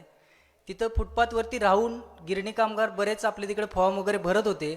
मग ती कुठंतरी अडचण त्यांची सॉल्व्ह होण्यासाठी आपण बाबांना आणि राणेसाहेबांना विनंती केली की हा मेळावा तुम्ही घ्या. आणि बाबांनी पण त्या विनंतीला मान देऊन राणेसाहेबांना पत्र लिहिलं आणि त्यानंतर हा कार्यक्रम आयोजित झालेला आहे. खरं तर बाबांनी आपल्याला गिरणी कामगारांना खूप सहकार्य केलेलं आहे. शेंद्रेमध्ये आपल्याला 2 वेळा त्यांनी हॉल मिळवून दिला गिरणी कामगारांना एकत्र करण्यासाठी. म्हणून तर आज हे सगळे संघटित गिरणी कामगार हे एकत्र राहिलेले आहेत, हे अभिमानाची गोष्ट आहे. दुसरी गोष्ट अशी आहे की राणेसाहेबांनी मुंबईमध्ये जेवढे सातारचे गिरणी कामगार जातील त्या प्रत्येक गिरणी कामगाराला वेळ देऊन त्यांच्या ज्या काही अडचणी असतील ते म्हाडाच्या माध्यमातून सोडवण्याचा प्रयत्न केलेला आहे. म्हाडाचे अधिकारी तितकाच सहकार्य आपल्याला करतात. मुंबईमध्ये गेल्यानंतर त्यांच्या काय अडीअडचणी आहेत ते लगेच तिथं सोडवून देतात. त्यामुळे गिरणी कामगारांनी न घाबरता आता तुम्ही पात्रता निश्चित इथं करून घ्या. त्यामध्ये जर कुणाला काही अडचणी असतील तर तुम्हाला सगळ्या मिलचे 58 मिलचे आपण बाहेर ॲड्रेस दिलेले आहेत, ते ॲड्रेस तुम्ही लिहून घ्या. त्याच्यानंतर तुम्ही सर्व्हिस सर्टिफिकेट काढून घ्या आणि ते अपलोड करा. ते केल्यानंतर तुम्हाला लगेचच पात्रता निश्चित तुमची होऊन जाईल. त्यामुळे तुम्हाला मुंबईला वगैरे जाण्याची आवश्यकता नाही. जे काय तुम्हाला मिळणार आहे ते आता सातारमध्येच तुमचं गिरणी कामगारांचं सगळी सोय होणार आहे. आणि दुसरी गोष्ट आता बाबांनी आपल्याला सांगितलेलं आहे की ह्यातनं पण काही गिरणी कामगार राहतील तर त्यांच्यासाठी आपण एक सातारमध्येच एक असं ऑफिस टाकून देणार आहे बाबांनी आता सांगितल्या पद्धतीनं. तर त्या पद्धतीनं आपल्याला जर ऑफिस मिळालं तर त्याच पद्धतीनं आपण अजून जेवढे काही गिरणी कामगार याच्यातून राहतील त्यांचं पण आपण तिथं निरसन करणार आहोत. आणि मला बोलायची संधी दिली, एवढंच बोलून मी थांबतो. जय हिंद, जय महाराष्ट्र. धन्यवाद. अध्यक्षांनी मनोगत व्यक्त केलं. यानंतर मी विनंती करतो दिग्विजय पवार यांना की आपण आपलं मनोगत व्यक्त करावं. आपल्याशी बोलत आहेत दिग्विजय पवार. गिरणी कामगारांच्या न्याय हक्कासाठी सातारा जिल्हा लढत असताना बाबाराजे आपल्या ताकदीनं सोबत राहत आहेत. मी दिग्विजयजी पवार यांना विनंती करतो आपण आपलं मनोगत व्यक्त करावं. आदरणीय राणेसाहेब, आमचे राजे, म्हाडाचे अधिकारी आणि सर्व माझे मिल कामगार वारस यांचं मी स्वागत करतो. मी थोडं कंपॅरिझन करणार आहे मिल मालक आणि मिल कामगारची. वातात मुंबईमध्ये इंग्रजच्या काळामध्ये ह्या मालकांना लीजवर जमिनी दिल्या होत्या 99 वर्षासाठी 90 वर्षासाठी. मात्र ह्या मालकांना कायमस्वरूपी मालक बनवलं गेलं. मालक फक्त 9 होते. मुंबईचे मालक 9, मिल 58, मफतलाल, पिरामल, बिर्ला, मफतलाल, टाटा, वाडिया आणि 2-3 सरदारजी, फक्त 9 मालक होते. यांच्या मिल 58, त्याच्यामध्ये 4 लाख कामगार होते, लोक कामगार होते. ह्या मिल बंद पाडल्या गेल्या. मुंबईचं हाँगकाँग सिंग काम करण्यासाठी 1991 मध्ये करार केला की हाँगकाँग, सिंगापूर वगैरे त्याच्यामध्ये काय काय आपले मराठी लोकच होते मध्ये. मी त्याची नावं घेत नाही, लोकांना वाईट वाटेल. आज त्या लोकांनी 2.5 लाख लोकांचा संसार बुडवला आणि नवीन पिढीचा धंदा बाहेर घालवला. आज मिल मालक एवढे श्रीमंत झालेत, त्यांचे 25 धंदे आहेत. त्याच्या केमिकल कंपन्या आहेत, काचेच्या कंपन्या आहेत, जहाजे आहेत, हॉटेल्स आहेत, मॉल आहेत, औषध कंपन्या आहेत, अशा कितीतरी कंपन्या आहेत, स्टील कंपन्या आहेत, सिमेंटच्या कंपन्या आहेत. बरं, तुम्हाला मिल घाट्यात आहे म्हणून दाखवलं, खोटी नाटकं केली, सगळ्यांना हद्दपार केलं. ह्याच्यामध्ये जुने राजकीय कार्यकर्ते आहेत, मला वाईट वाटते बोलण्यासाठी. ते स्वच्छ बरं, मिल ॲक्च्युली आहे मालक नव्हत्याच, ह्या जागा लीजवर होत्या. पण कसे गेलं मी काही जास्त बोलत नाही. हा तुमच्या महाराष्ट्रावर अन्याय आहे. आज नवीन सगळे धंदे बाहेर घाल आणि तिथं ऑफिस मात्र ह्या लोकांची आहेत, ही वेगवेगळ्या कंपन्यांची. आणि आज सगळा अनाडी माणूस हा मिल कामगार होता. मी स्वतः मिलचा कामगार आहे. स्वतः एवढे कष्ट करायचे हे लोक की अंगावरचे बनेन पिळायचे, चड्ड्या पिळायचे, 8-8 तास 12 तास काम करायचे. यांना पगार किती मिळतो ते मोजता येत नव्हतं. आज तीच परिस्थिती आहे की त्या सगळा मिल कामगार सगळा बाहेर फेकलेला आहे, त्यांना वारसा आज पैसे नाहीत आणि टोटल यांना ॲव्हरेज तुम्हाला सांगतो 3.5 लाख रुपये मिळाले. अख्खी कोणाची 10व्या वर्षी नोकरी गेली, म्हणजे 5व्या वर्षी नोकरी गेली, म्हणजे 8व्या वर्षी नोकरी गेली. आणि कायचे संसार माझ्यासमोर तुम्ही वैग बोलणं चुकीचं आहे. माझा मुलगा एक 8वी होता, 9वी होता, माझ्या मुलाला गावी पाठवावं लागलं आणि मुला परीक्षेला पैसे नव्हते तर गंठण विकावं लागलं. असे भरपूर लोकांची वाता आहेत. कायचे मुलाचे लग्न होत नाहीत. मात्र हे मालक मोठ्या गडगण जाऊन आज बाहेरच्या कंपन्या आहेत. आज सगळे खोटे नाटकी करून मिल बंद पडलेत. मी मोराजी मिला होतो तर तिथं 3 टॉवर उभारले, 3 टॉवर. त्यांना मला कोर्टामध्ये उभं केलं. मी आता उभारायचं पिंजऱ्यामध्ये. म्हटले तुम्हाला लेटर दे, तुम्हाला टॉवर बनवलेलं आहे. तिथं टॉवरची किंमत, मी म्हटलं टॉवरची किंमत किती आहे, आम्हाला लेटर त्या डिस्क्रिप्शन काहीच नाही. तर त्या वेळी त्या टॉवरची किंमत 2.5 लाख होती. तर मला थोडक्यात सांगायचं आहे, हा सगळा आमच्या अन्याय झालेला आहे. तर इथं आपण सर्व एकत्र आहोत. या लोकांशी लढलं पाहिजे आणि सगळ्या मिल ह्या बंद पडल्या. दुसरं त्यांना फक्त आपल्याला 12% लोकांनाच घरं मिळत आणि ती इतर लोकांना सगळं मालकांना सवलत दिले जातात. तुम्हाला काय एवढे काढून दाखवलं होतं, ते छाननी केली ते काय बरं. आणि शिवाय त्याच्यामध्ये मिल बंद पाडताना टॉर्चर करून सगळं लोकांना कामगार बाहेर काढलेलं आहे. हो, मला जरा बोलूया थोडंसं. हां, तर मला काय एवढं सांगायचं आहे, मिल वर्कांना मालकांना सगळं सवलती मिळत आहेत. हे राज्यकर्ते आपले आहेत, या राणे मुख्यमंत्री वगैरे आणि आपले राजे वगैरे आपण एकत्र कशावर नेतो आलो आहे. तर माझं मत आहे सगळं ते तुमचे ते चेकिंग न करता मिलचा एक कागद असला तरी सगळ्यांना घरं मिळावीत आणि त्यांना त्याचप्रमाणे त्यांना रोजगार सुद्धा मिळावा. घरं बाळून चालणार नाहीत. आज लोक जगणार कशी? आज सगळे लोक बेकार आहेत, मुलं बेकार आहेत. त्यांनी जगायचं कसं? आज तुम्ही मालकांना मोठं केलं, उद्योगपत्यांना मोठं केलं, आम्ही जगायचं कसं? आज आम्ही मुंबईला घरी पाठवा, इथं दुष्काळ आहे, पाणी नाही शेतीला, कारखाने बंद पडत आहेत आणि जे थोडं मुलं काम करतात त्यांना 8,000, 10,000, 12 क्वार्टर काम आहे. मुलांची लग्न होत नाहीत. हे सोडणार कोण? हा भारत सगळ्यांचा आहे, आमचा कोण विचार करणार? तर माझं मत आहे हे राणे वगैरे आणखी आपले मराठी लोक येऊ आणि सगळे लोकांना सगळा भारतावर आपला अधिकार आहे. सर्वांना एक हक्क सर्वांना म्हणतात. आमची सगळं सोय करावी. घरं कुठे चालतील पण आम्हाला उद्योग सुद्धा द्यावा. सगळं पोटं भरली पाहिजे. तसा उद्योग त्यांना आम्हाला का देऊ नयेत? आमचं कळकळ विनंती आहे की वेळ कमी आहे, सर्वांचं भलं व्हावं, सगळ्यांनी चांगलं त्यांनी जगावं. राजे नाही मोठं आम्ही सहकार्य करू, राणेना करू, इतर लोकांना करू. सगळ्यांचं भलं होणं महत्त्वाचं आहे आणि सर्वांना सुटका आनंद राहावं. एवढं बोलून तुम्ही इथं आला त्याबद्दल जे आयोजक होते आणि इथं तुम्ही आलात आणि परत आंदोलन होणावी, घरं मिळावीत, इथं नोकऱ्या मिळावे, व्हिडिओ गुण मला संधी दिली त्याबद्दल तुमचे आयोजक आणि तुमच्या सगळे होते ना, मी मला सगळ्यांचा आभार मानतो. जय हिंद, जय महाराष्ट्र. धन्यवाद. मान्यवर मंडळींना आपल्याला ऐकायचं आहे आणि प्रॅक्टिकल कामाला आपल्याला वेळ द्यायचा आहे. त्यामुळे मी मोरे साहेबांना विनंती करतो 2च मिनिटामध्ये आपण आपलं मनोगत व्यक्त करावं. यानंतर राणेसाहेब बोलणार आहेत.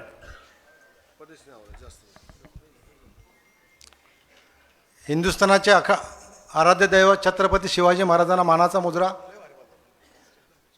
भारताचे शिल्पकार घटनाकार बाबासाहेब आंबेडकर यांना अभिवादन करून आजच्या सभेचे सन्माननीय अध्यक्ष सुनील राणेसाहेब, तसेच ज्यांनी आज घडवून आणलं आहे, गेल्या गुरुवारी मिटिंग झाली आणि एवढ्या 8 दिवसामध्ये एवढा आटाटोप केला आणि सर्वांना बसण्याची व्यवस्था केली. सर्व काही जे घडवून आणलं ते छत्रपती शिवेंद्रराजे भोसले महाराज, त्यांचं खरोखर कौतुक करणं एवढं कमीच आहे.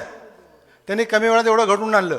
आणि तसेच सन्माननीय म्हाडाचे महाजन साहेब, भोसले साहेब आणि व्यासपीठ, सन्माननीय व्यासपीठ आणि समोर बसलेल्या माझ्या गिरणी कामगार बंधू भगिनीने मातानो, मी एवढंच सांगू इच्छितो की राणेसाहेबांच्या वडिलांबरोबर आम्ही कामं केलेली आहेत. राणेसाहेबांचं, दत्ताजी राणेसाहेबांचं नाव एवढं मी अभिमान मानतो की दत्ताजी राणेसाहेबांबरोबर आम्ही ज्या गिरणी कामगारांबरोबर कामं केलं, दत्ताजी राणेसाहेब असो, किशोर देशपांडे साहेब असो, आणखी हेमंत राऊळ साहेब असो, इत्या लोकांबरोबर आम्ही काम केलं. आणि आता आम्हाला त्या कामाची चटक लागून गेले की बाबा गिरणी कामगार ज्या ठिकाणी अडचणी आहेत त्या क्लिअर केल्या पाहिजे. आणि मी महाराजांचं एवढं कौतुक करतो की जो गिरणी कामगार 1,000-2,000 रुपये त्याला खर्च होतो, आता तेजस कुंभारने बोलून दाखवलं की त्यांची राहण्याची सोय नाही. खरोखर बरेचसे गिरणी कामगार 40 वर्षामध्ये एवढं पालट झाली मुंबई, त्याच्यामध्ये त्यांना काही समजतच नाही कुठं उतरतोय, कुठं जातोय, काय जातोय. तर इथे सोय केली ती खरोखर चांगली केली, त्यांचं मी अभिनंदन करतो. आणि दुसरी गोष्ट, मी दोन तर जास्त काय बोलणारच नाही, की जे गिरणी कामगार अपात्र होत आहेत, मी बोललो, आता आमची बैठक झाली त्यामुळे जे गिरणी कामगार अपात्र होत आहेत त्यांची जी काही लिस्ट आहे ती म्हाडाला पाठवावी किंवा PF ऑफिसला पाठवावी. आणि त्याच्यामध्ये जे खरोखर पात्र आहेत त्यांना पात्र करून घ्यावं. आणि ज्यांनी 3-3, 4-4 फॉर्म भरलेत ते ऑटोमॅटिक बाद होतील. पण जे खरोखर पात्र त्यांना पात्र केलं पाहिजे. आणि जे गिरणी कामगार फॉर्म भरण्यापासून वंचित आहेत, आमच्या संघटनेप्रमाणे मी गिरणी कामगार वारस संघर्ष सेवा समितीतर्फे विनंती करतो, ते सर्व काय सरकार ठरवेल, पण मी विनंती करतो जे वंचित गिरणी कामगार राहिलेत फॉर्म भरण्यापासून म्हाडाचे, त्यांना एक संधी द्यावी. आणि आता मला वाटतं जास्त निघणार 2 ते 3 हजार रुपये, 2 ते 3 हजार लोक निघतील, पण त्यांना एकदा संधी द्यावी. आणि एकदा मी पुन्हा महाराजांचं अभिनंदन करतो. आणि सन्माननीय म्हाडा जे पदाधिकारी आलेत त्याने वेळात वेळ काढून आलेत आणि त्यांना तुम्हाला सगळं सहकार्य करतील. कुणी घरी जायचं नाही, प्रत्येकाचं पात्र निश्चित करायचं, जे ज्या काही अडचण आहे त्या अधिकारी बसलेत त्यांच्याकडून क्लिअर करून घेऊन जायचं. आणि मी माझे इथं 2 शब्द संपवतो. जय हिंद, जय महाराष्ट्र. धन्यवाद मोरे साहेब. आणि यानंतर राणेसाहेब बोलणार आहेत. पण बाबाराजे, आपण गिरणी कामगारांच्या न्याय हक्कासाठी लढा सातारा जिल्ह्यात उभा करताय आणि सातारा जिल्हा हा क्रांतिकारकांचा जिल्हा आहे, म्हणून गिरणी कामगार संघटनेच्या वतीनं बाबाराजे आपला सन्मान आम्ही करतोय. मी आपणास विनंती करेन तो सन्मान आपण स्वीकारावा. दोन्ही संघटनांना माझी विनंती, आपण बाबाराजेंचा सन्मान करावा. एकदा जोरदार टाळी आपल्या शिवेंद्रसिंहराजे भोसले बाबाराजेंसाठी. मित्रांनो, हा क्रांतिकारकांचा जिल्हा, क्रांतीची ज्योत सातारा जिल्ह्यात पेटतीये त्या गिरणी कामगारांच्या न्याय हक्कासाठी. सर्वांनी एकत्रित सन्मान करायचा. बघा, एकदा हात वरती जोरदार टाळी झाली पाहिजे आपल्या बाबाराजांसाठी. धन्यवाद. आणि यानंतर मित्रांनो, आपला सर्वांशी बोलतायत गिरणी कामगारांचा सुपुत्र आणि गिरणी कामगारांच्या न्याय हक्कासाठी लढणारा एक आपल्या सर्वांचे लाडके, आपल्या सर्वांशी बोलतायत विधिमंडळातल्या गिरणी कामगारांच्या न्याय हक्कासाठी लढणारे लोकप्रतिनिधी सन्माननीय आदरणीय राणे साहेब बोलतात. एकदा जोरदार टाळी आदरणीय राणे साहेबांसाठी. मागे या, सगळे इकडे मागे या.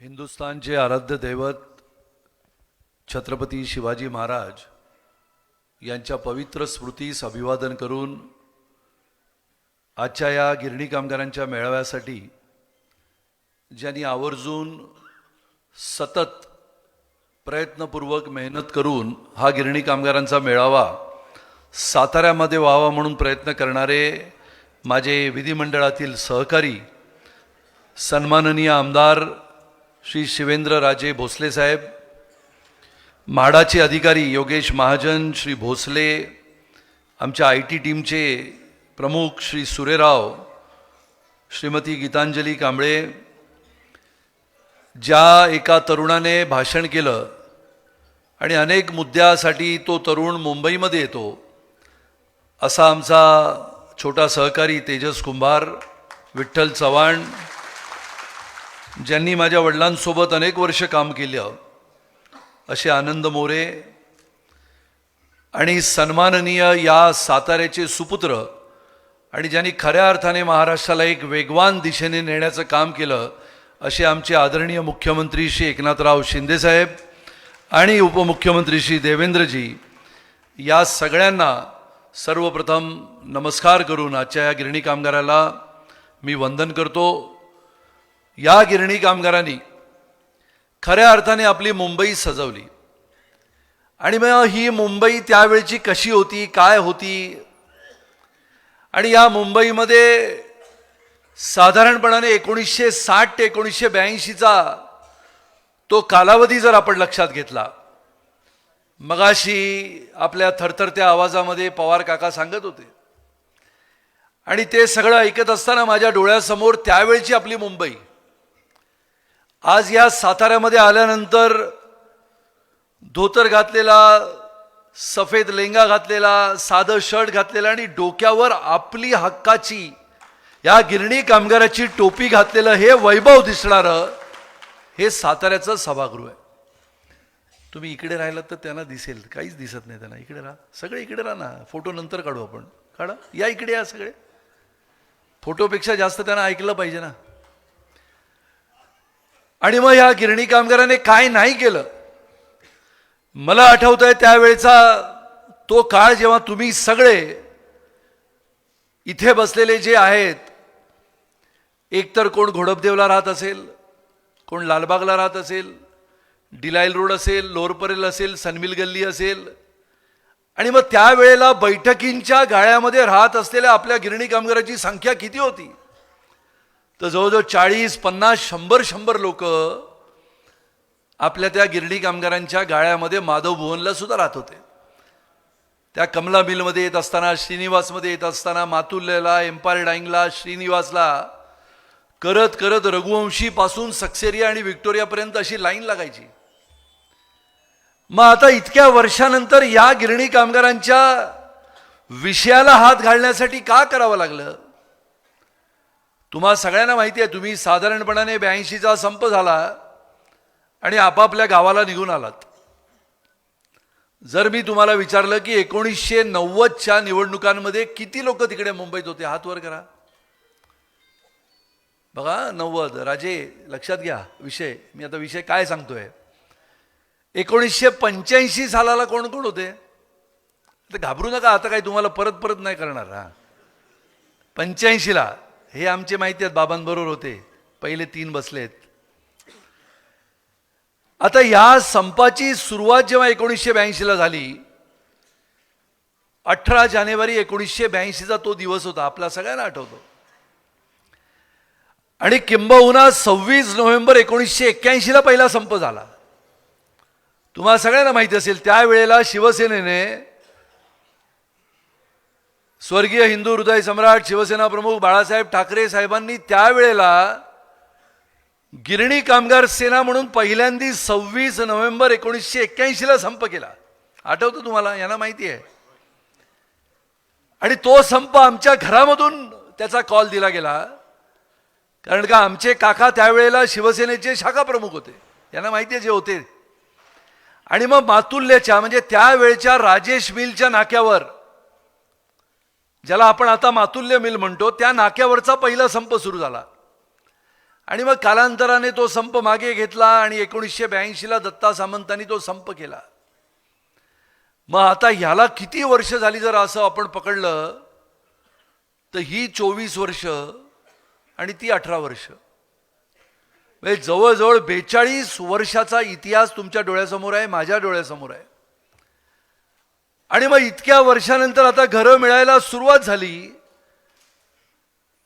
पण मगाशी ओझरता उल्लेख जेव्हा पवार काकांनी केला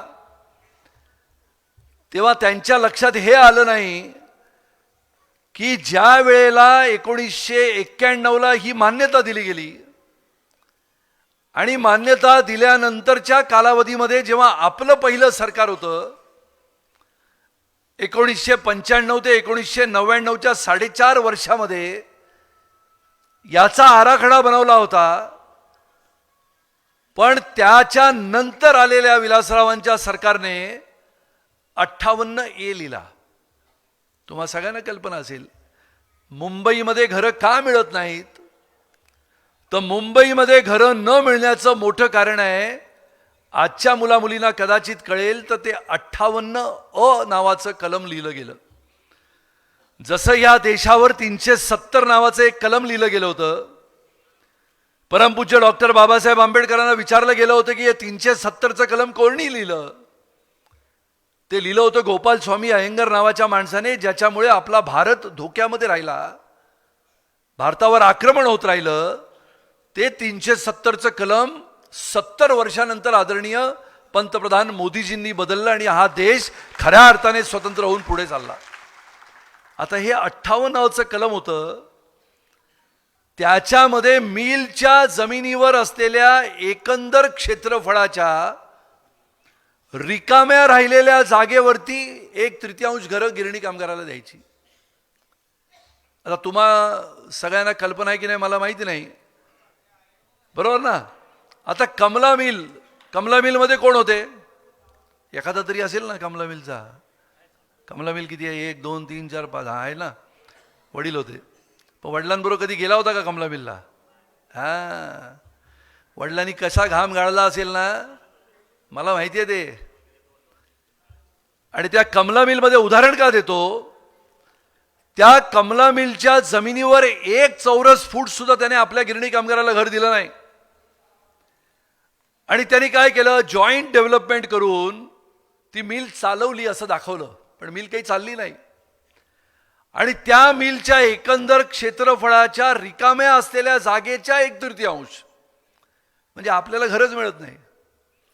मगाशी येता येता एक ज्येष्ठ नागरिक भेटले, आपले कामगार होते बिचारे. त्या मामांना मी विचारलं, मामा कुठच्या मिलला होतात? तर मामा म्हणाले खटाव मिल. असतील कुठेतरी बसलेले इथे.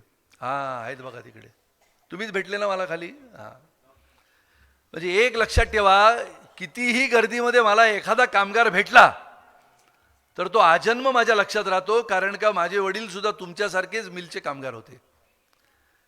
त्यामुळे त्यांनी काय सांगितलं, खटाव मिलमध्ये होतो. या खटाव मिलमध्ये आता टोलेजंग टॉवर उभे राहिले. त्या टोलेजंग टॉवरच्या बाजूला असलेल्या दगडी चाळीमध्ये राहत असलेल्या अरुण गवळी जे आता जेलमध्ये आहेत, त्याच अरुण गवळीचा भाचा कोण? हा, आता तुम्हाला कंठ फुटला बघा. या सचिन अहिरने आपली खरी वाट लावली की नाही सांगा मला. आणि त्याच्यामुळे मला 2दा तुमच्यामुळे पराभव स्वीकारावा लागला वरळीत, माहिती आहे ना तुम्हाला सगळ्यांना. आणि दोन वेळेला राजे, म्हणजे बाबांचा एकदा पराभव झाला 99ला, तुम्ही होतात, लहान होती. हा वरळी नाक्यावर, बरोबर आहे. 15 वर्ष मी एकट्याने लढा दिला त्या सचिन अहिर आणि अरुण गवळीच्या गँगच्या विरोधात तुमच्यासाठी.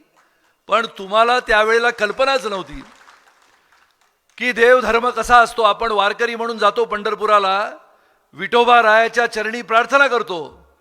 तुम्ही सुद्धा कधीतरी प्रार्थना केली असेल की 20 वर्षांनी का होईना सुनील राणे बोरिवलीला गेला वरळीमधून, आमदार होऊन परत तुमचं काम हे माझ्याकडेच यावं, हे देवाच्या मनात होतं. आणि तुमचा बट्ट्याबोळ केलेला त्यावेळचा आपला वरळीचा आमदार कुठच्या तरी राजकुमार नावाच्या व्यक्तीचे दरवाजे उघडतात, माहिती आहे की नाही तुम्हाला.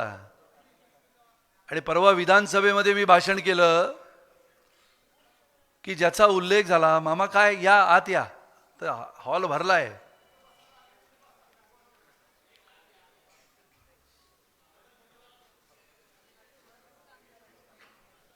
नाही काम करू आपण, काही त्याची चिंता नाही आपल्याला. आणि काम केलं म्हणून 20 वर्षाचा संघर्ष केला ना वरळीत.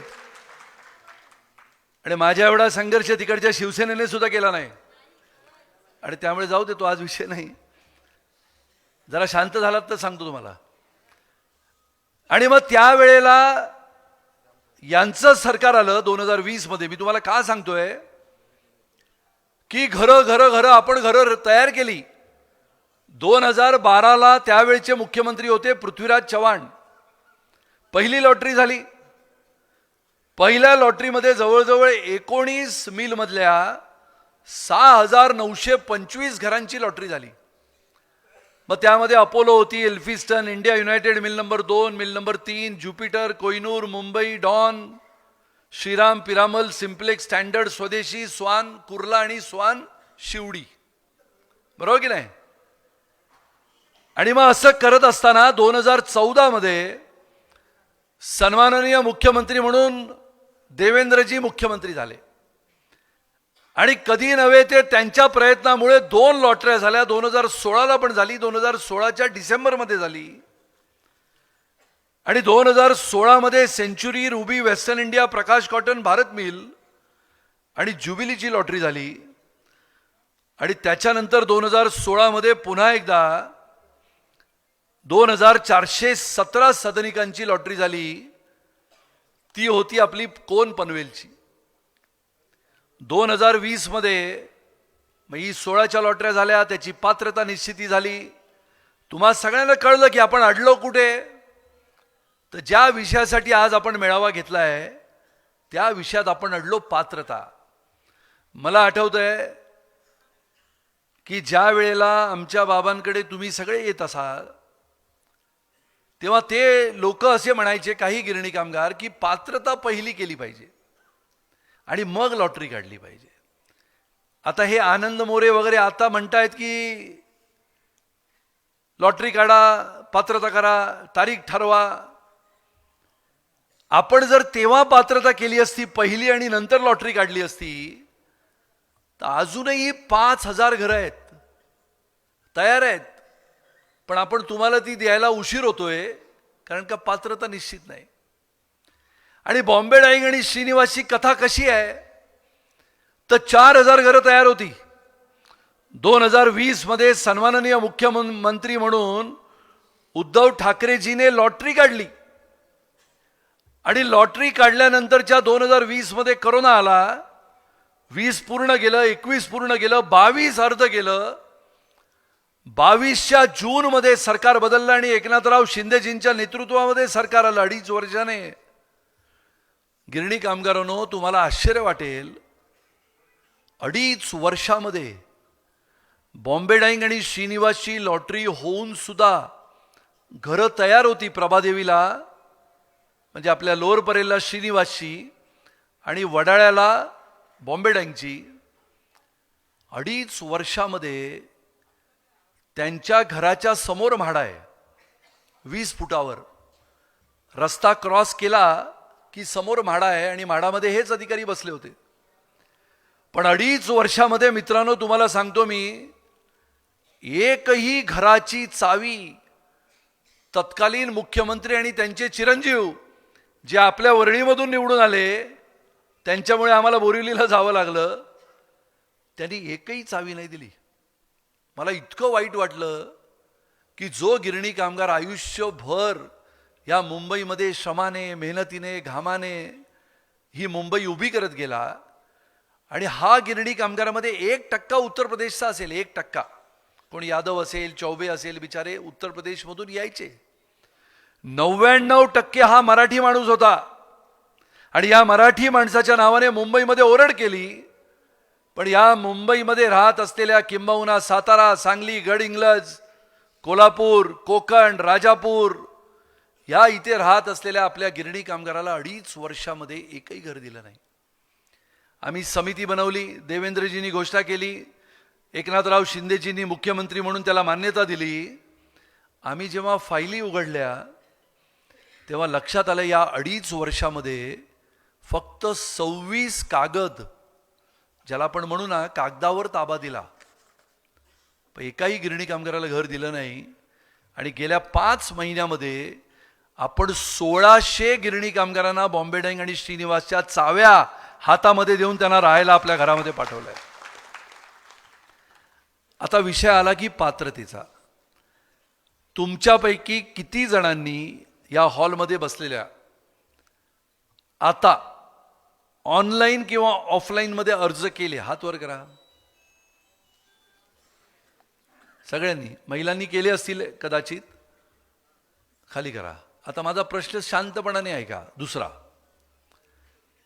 ज्यांनी अर्ज केले त्यांच्याकडे 2011, 2010 आणि 2017चा म्हाडाची पावती होती. हात वर करा. बघा हात कमी झाले आहेत आता. म्हाडाची पावती, हा ठीक आहे, खाली करा. आता म्हाडाची पावती होती, पण आपल्याला माहिती होतं की आपल्याकडे कागदपत्रच नाही आहेत, किंवा आपण ती म्हाडाची पावती सारस्वत बँक किंवा आणखीन कोणती तरी बँक किंवा आपलं युनियन यांच्याकडे दिलं, पण ते पुढे गेलंच नाही. असे किती कामगार आहेत की ज्यांना आता कागदपत्रच नाही आहेत पण फॉर्म भरलाय? हात वर करा. ते बघा, हळूहळू करा. बरं, खाली करा.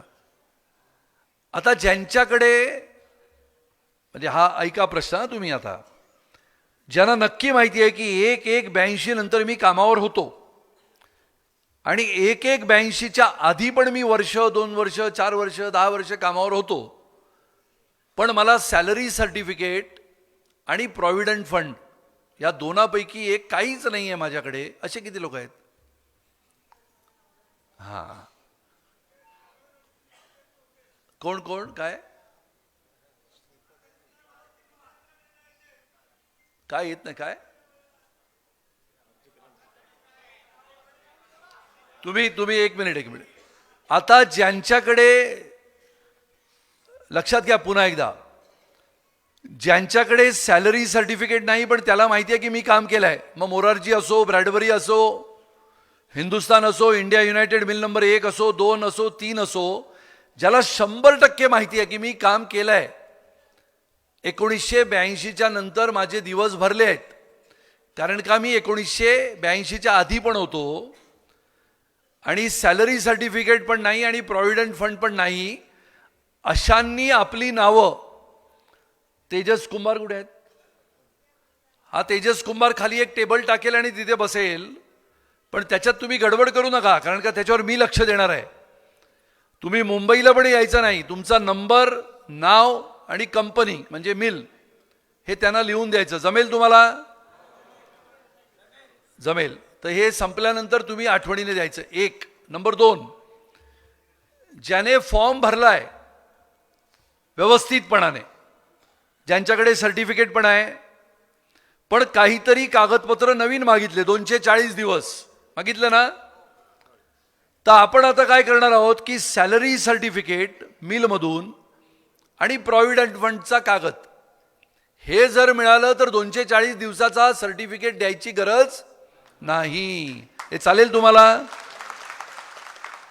तुमच्या टाळ्यांमध्ये काही दम नाही. तुम्ही म्हणाल घराची चावी द्या मग वाजवतो टाळ्या, बरोबर ना? नाही, त्याच्यामुळे मला माहिती आहे हे किचकट आहे आणि तरी मी जिद्दीने करतोय. म्हणजे आता आमच्या राजे साहेबांना तेवढं अंदाज येणार नाही, कारण का ते साताऱ्यात बसलेत. मला माहिती आहे, कारण का मी ह्याच्यात मनापासून प्रयत्न करतोय. म्हणजे तुम्हाला घर मिळावं म्हणजे मला का वाटतंय, कारण का आमचं लहानपण हे तुम्हा सगळ्यांना बघण्यातच गेलंय आणि त्यामुळे कुठे ना कुठे देवाला स्मरून आपल्याला वाटतं की तुम्हाला आयुष्यात कोणी ना कोणीतरी मदत करावी, ती आमच्या हातून झाली तर तुमचं आयुष्याचं कल्याण व्हावं म्हणून काम करतो. त्याच्यामध्ये मतं द्या, मग मुंबईला या, त्यावेळेला दिली असती तर आज तुम्हाला चाव्या मी देऊन तुमच्या घरी आलो असतो चहा प्यायला. कधी 2004ला. ते तुम्ही केलं नाही म्हणून साताऱ्यात यावं लागलं. आता तुम्हाला जी अडचण आहे ते आणखीन सांगतो. आता माझ्याकडे कागद आहे ज्याच्यामध्ये बॉम्बे डाईंग आणि श्रीनिवास 3894 घरं होती. आपण जवळजवळ 1600 पर्यंत पोचलोय. आता त्याच्यामध्ये सुद्धा काय झालंय की पुढची घरं आणि लोक अपात्र झालेत. आता आपण त्याच्यामध्ये वेटिंग लिस्ट सुद्धा क्लिअर केली. 146 लोकांची वेटिंग लिस्ट पण क्लिअर केली. माझी विनंती तुम्हा सगळ्यांना आहे की जो आपला मित्र असेल, त्यावेळेचा बॉम्बे डाईंगमध्ये असेल, श्रीनिवासमध्ये असेल, ज्याला लॉटरी लागली आहे, त्याला सांगा जाऊन पैसे लवकर मुंबई बँकेकडनं घे. ते पण आपण तयार केलं आहे. तुम्हाला व्याज लावलं होतं उशीर होतो म्हणून, माहिती आहे का तुम्हाला? ते सुद्धा व्याज आपण रद्द केलं. माननीय मुख्यमंत्र्यांना सांगून ते व्याज रद्द करून तुम्हाला पैसे भरायला आम्ही मोकळीक केली. आता कोण पनवेलला जी घरं दिली आहेत ती 2016ची घरं आहेत. अनेक लोकांनी पैसे भरले. 2017मध्ये पैसे भरले. तुम्ही बघा, 2023 गेलं, 2024 आला, आपण घर नाही देऊ शकलो सरकारने. मग आता सरकार जेव्हा चावी देत आहे ना आता, तेव्हा मी सरकारला म्हटलं की ज्या गरीब गिरणी कामगारांनी बिचाऱ्याने लोन काढलं, बँकेतनं कर्ज घेतलं, 2017मध्ये 6 लाख रुपये भरले. 2017 सरकारने चावी दिली नाही. चुकी कोणाची? सरकारची. आता तो गिरणी कामगार बिचारा दारोदार फिरतो, काहीतरी छोटा मोठा उद्योग करतो, हातगाडी लावतो, चहाचा ठेला लावतो आणि त्या बँकेचं कर्ज भरतो. मी सरकारकडे अशी मागणी केली, राजेंना माहिती असेल की मी म्हटलं जोपर्यंत तुम्ही त्याला चावी देत नाही आणि जेव्हा चावी देणार तेव्हा त्यावेळच्या भरलेल्या 6-6.5 लाखाचं व्याज कोणाकडे आहे? तर म्हाडाकडे आहे. मग त्याचं व्याज जर म्हाडाने घेतलं तर पुढची 3-4 वर्ष त्याच्याकडनं मेंटेनन्सचं भाडं घ्यायचंच नाही. मान्य आहे तुम्हाला? काय समजलं नाही ना तुम्हाला? त्यामुळे गिरणी कामगाराला कुठे ना कुठेतरी आपण आसरा देतो आहोत. भरलेल्या पैशावरचं व्याज म्हाडाकडे जमा आहे, त्यामुळे त्यांनी त्या व्याजावरचे त्यांचा मेंटेनन्सचा पैसा त्यांनी भरावा. आता तुम्हाला पात्रता आणि अपात्रता झाल्यानंतर जसं आपले सन्माननीय आमदार म्हणाले, राजे म्हणाले की तुम्हाला घरं मुंबईतच मिळाली पाहिजेत, आमचं पण मत आहे. पण वास्तविकता बघितली तर आता खटावचा विषय मी मगाशी म्हटला, तर खटावमध्ये साधारणपणाने 7,400 कामगार होते. पुढे मागे असतील मामा, बरोबर ना? आता 7,400 कामगारांना भायखळ्यामध्ये किमान 2,000 तर घर दिली पाहिजे होती. मग त्यावेळेला आता जेलमध्ये असलेले अरुण गवळी आणि आमदार नसलेले पण आता झालेले मागच्या दरवाजाने त्यांचे भाचे, हां, तर हे ताईंना माहिती आहे सगळा इतिहास. आता मागच्या दरवाजाने आमदार झाल्यानंतर सुद्धा विधान परिषदेमध्ये तुमच्यासाठी एकही प्रश्न विचारला नाही. आणि मग खटाव मिलची जमीन कर्मधर्म संयोगाने देवाने कुठे पाठवली ती जमीन? बोरिवलीत. बोरिवलीत आमदार कोण? सुनील राणे. बघा कशी परिस्थिती आणली देवाने. आणि या खटाव मिलच्या 40 एकर जमिनीवर एक सुद्धा इमारत नाही आहे. नियम काय सांगतो की जमिनीच्या शिल्लक असलेल्या त्या जागेवरचं 1/3 तिकडे काहीच नाही आहे. तर मी खटावच्या मालकाला फोन केला, तर त्या मालकाने सांगितलं मी आता जमीन विकली आहे दुसऱ्या कंपनीला. मग मी त्या कंपनीच्या लोकांना फोन केलं आणि माननीय मुख्यमंत्र्यांना सांगितलं की मुख्यमंत्री महोदय, आपल्याला मुंबईमध्ये बोरिवलीमध्ये खटावच्या लोकांना, खटावच्या गिरणी कामगाराला 7,000 घरं उभी करण्याची संधी आली आहे. जो गिरणी कामगार आपला आयुष्यभर प्रतीक्षेत आहे, ती 13 एकर जमीन 40 पैकी आपल्या ताब्यात आपण घेऊ शकाल. आता उरलेल्या जमिनी जर ताब्यात घ्यायच्या तर त्याला वेळ लागेल. आणि म्हणून जसं मी म्हटलं की एक प्रस्ताव माननीय मुख्यमंत्री विचार करतायत की जर गिरणी कामगारांना चालत असेल तर आपण पुण्याला जाऊ.